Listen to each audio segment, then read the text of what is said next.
السلام عليكم ورحمة الله وبركاته. أهلا وسهلا بكم في قناتكم قناة الصحة والمطبخ. النهاردة معانا فيديو جديد عن وزن الجنين في الأسبوع 28، وأيضا طول الجنين في الأسبوع 28 وتطوره ونموه.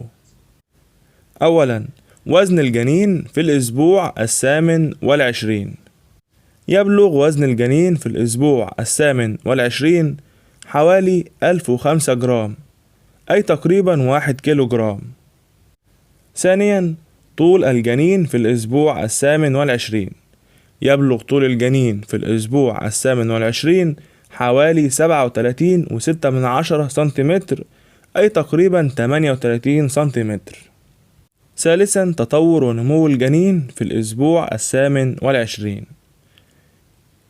يكون الطفل الآن متطور إلى درجة أن لديه فرصة بنسبة حوالي 90% للبقاء على قيد الحياة إذا حدثت الولادة المبكرة. يكون جلد الطفل مجعد لأن الطفل الآن موجود في الماء كل الوقت، وتبقى حالة الجلد على ما هي عليه حتى مرور بضعة أسابيع بعد الولادة. تكون حاسة السمع لديه قد وصلت إلى نهاية تطورها، لذلك من المهم التحدث معه باستمرار. هذا بالنسبة للجنين. أما الأم ففي الأسبوع 28 من الحمل يستمر حجم الرحم بالازدياد، مما ينتج عنه زيادة في حجم خصر المرأة بحوالي 1 سنتيمتر كل أسبوع، مما يسبب عدم الراحة للأم، وذلك أمر طبيعي.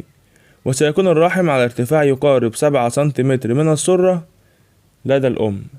في نهاية الفيديو ننوه أن المعلومات المذكورة في هذا الفيديو لا تغني أبدا عن زيارة الطبيب، وللمزيد من المعلومات حول هذا الموضوع يمكنكم الرجوع إلى مصدر هذه المعلومات في وصف الفيديو.